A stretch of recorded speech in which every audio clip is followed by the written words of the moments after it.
नमस्कार दोस्तों, जय हिंद, जय भारत। आज हमारे साथ गौरव सर होंगे जो हमें बहुत सारी ऐसी चीज़ों के बारे में बताने वाले हैं, जिसके बारे में या तो आप लोगों को नहीं पता है या फिर बहुत सारे आप लोगों के दिमाग में सवाल हैं। तो 3 मेन चीज़ों को यहाँ पर कवर करने वाले हैं और मैं गौरव सर को अभी ऐड कर लेता हूँ और उसके बाद हम सेशन स्टार्ट करेंगे। कुछ क्वेश्चन्स हम नहीं ले पाएँगे क्योंकि ये वीडियो होगा पूरा एक्सप्लेन करने के लिए डिटेल में गौरव सर के द्वारा कि जो क्वेश्चंस हैं आपके, उनके जवाब सारे आपको उन 3 जो टॉपिक उठाएँगे हम उन्हीं में मिल जाएँगे। तो गौरव सर को मैं ऐड कर लेता हूँ। गौरव सर, जय हिंद, जय भारत, कैसे हैं आप? बस बढ़िया, नमस्ते सबको। बहुत दिनों बाद आया। बहुत दिनों बाद आए हैं और आपका वो जो ट्रैवलिंग थी वो कैंसल हो गई इसलिए आ पाए, नहीं तो अभी तो फिर और 1-2 हफ्ता चला जाता आगे। नहीं, बट कल कोई फिर बात। जा रहा हूँ। हाँ, कल फिर जा रहे हैं आप तो अभी और टाइम लग जाएगा। मैं भी थोड़ा और 2-3 हफ्ते के लिए कल ऑफ के लिया हुआ बाद था। मैं 30 अक्टूबर तक ट्रैवल कर रहा हूँ। 30 अक्टूबर तक, ओके। 2-3 हफ्ते लगेंगे। ओके गौरव सर, आज जैसा कि आज हम बात करने वाले हैं, 3 मेन मुद्दों पर बात करने वाले हैं और थोड़ा-सा हम चाहते हैं कि आप G20 के बारे में भी बता दें, लेकिन जो मेन मुद्दे होंगे कि भारत की जो असली में जिसे कहते हैं आज़ादी कब मिली थी? 1947 तो बताया जाता है और कांग्रेस क्या भारत से नफ़रत करती है?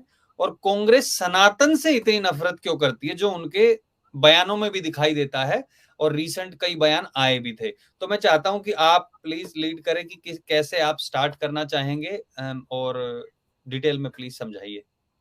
देखो, इसका मेरे ख्याल से सारे दर्शकों ने टीवी में, मतलब मेरे कहने के बाद टीवी मत देखो, मछली बाज़ार होता है। लेकिन मुझे पता है कि सारे लोग देखते हैं और भले ही मेरे को बोलें कि नहीं देख रहे हैं, लेकिन सब देखते हैं। एक लाइन में तो जवाब टीवी की तरह से दिया जा सकता है जो कि 2 मिनट में खत्म हो जाएगा, लेकिन फिर वही सवाल फिर बार-बार आता है। तो सबसे इम्पोर्टेंट है इतिहास को समझना। मैं आज कोई ऐसी बात नहीं कर रहा हूँ जो मैं अपने घर पे बनाई है या मेरे दिमाग की उपज है या मेरी सोच है।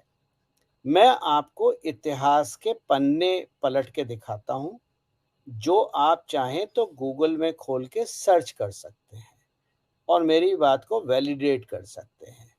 बाद में आपका क्या निष्कर्ष है वो आप समझिए। मैं आप पे अपना निष्कर्ष थोपना नहीं चाहता और ना मेरी ऐसी कोई मंशा है कि मैं अपना निष्कर्ष थोपूं। शुरू करने से पहले मैं किसी भी व्यक्ति पे, पार्टी पे, समाज पे उँगली नहीं उठा रहा। मैं किसी पे कोई एलिगेशन नहीं लगा रहा। मैं केवल तथ्यों के आधार पे बात कर रहा हूँ और जैसा कि मैंने कहा कि आप गूगल खोल के उन तथ्यों को वेरीफाई कर सकते हैं। शुरुआत करने के लिए हमें सबसे पहले बहुत पीछे जाना पड़ेगा और मैं वहाँ जाना चाहता हूँ जहाँ हमारे स्कूलों में चीज़ सिखाई गई है। 1857 का रिवोल्ट, 1857 का रिवोल्ट।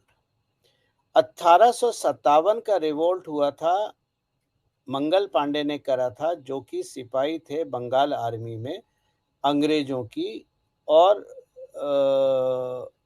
दो अफसरों को अटैक करा था, ब्रिटिश ऑफिसर्स के, मेरठ में। ये रिवोल्ट सप्रेस कर दिया गया था ब्रिटेन के द्वारा। 1857, पेपर पे लिख लीजिए, 1857।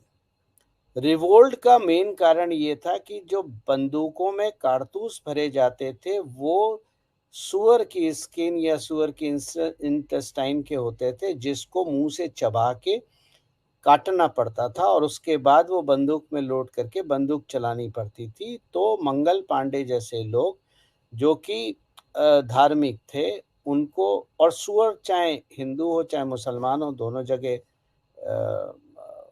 नहीं लिया जाता ठीक से।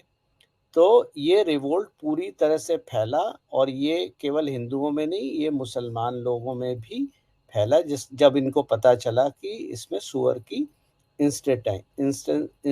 आंतें होती, आंतों की स्किन होती है। 1957 में रिवोल्ट हुआ और किसी को उस रिवोल्ट को दबा दिया गया। फिर क्या हुआ, अचानक एक व्यक्ति गुजरात से, जो कि लंदन का पढ़ा हुआ लॉयर था, वो 24 मई 1893, ठीक है ना, 24 मई 80, एक सेकेंड, 24 मई 1893 माइनस 1857, 36 साल बाद एक व्यक्ति गुजरात से गया साउथ अफ्रीका 1893 में अपने एक लीगल मैटर के लिए। एक व्यक्ति थे दादा अब्दुल्ला जेवरी पोरबंदर से थे और मोहनदास गांधी को जानते थे, लंदन के पढ़े हुए लॉयर जो गुजराती बोल सकते थे, और वो वहां पर जाते हैं उनका केस लड़ने के लिए। साउथ अफ्रीका में पीटर मैरिसबर्ग में गए थे।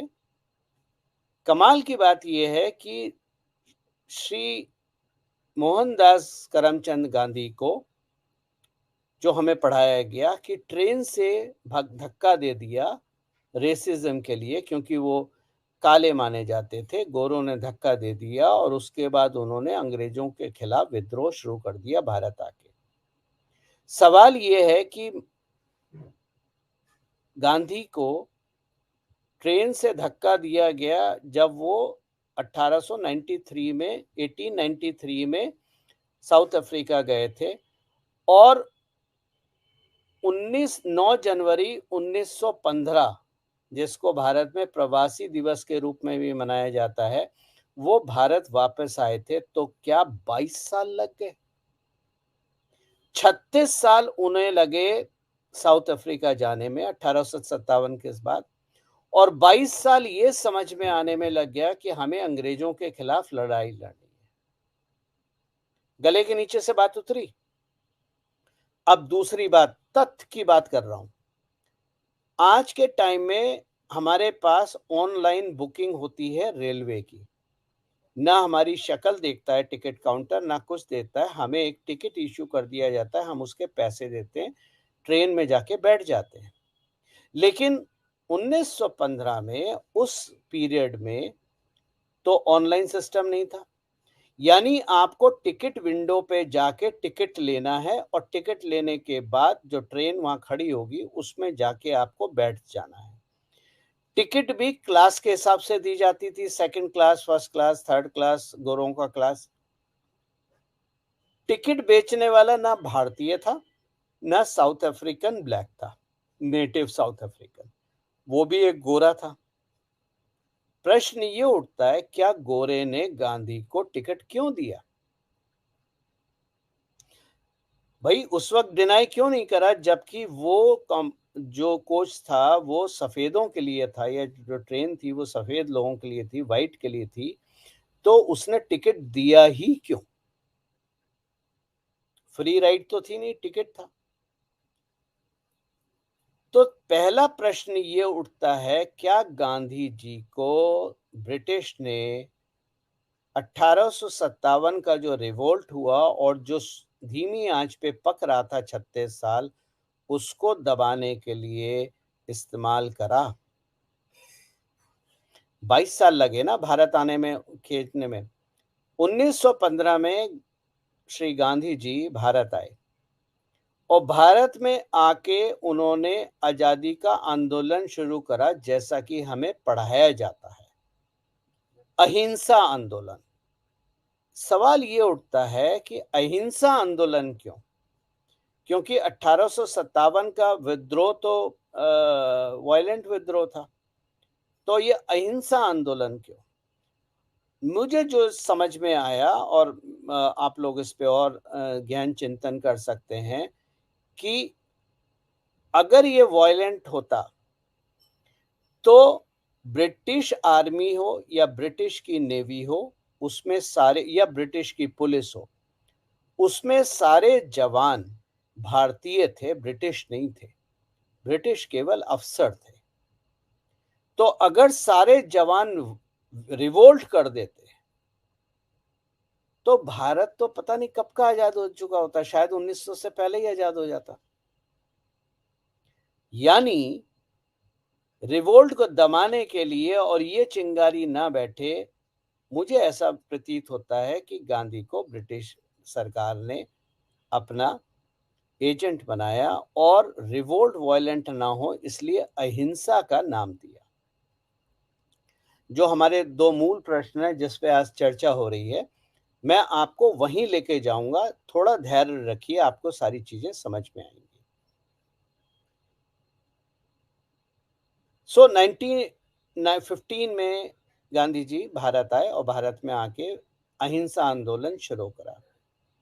अहिंसा आंदोलन में उनका सबसे पहला जो उन्होंने पंच लाइन जिसे कहना चाहिए इस्तेमाल करी, अंडर स्टेटमेंट जो उन्होंने इस्तेमाल करा, वो उन्होंने कहा अहिंसा परमो धर्मा। दूसरी लाइन खा गए जिसमें लिखा था धर्म हिंसा तदेव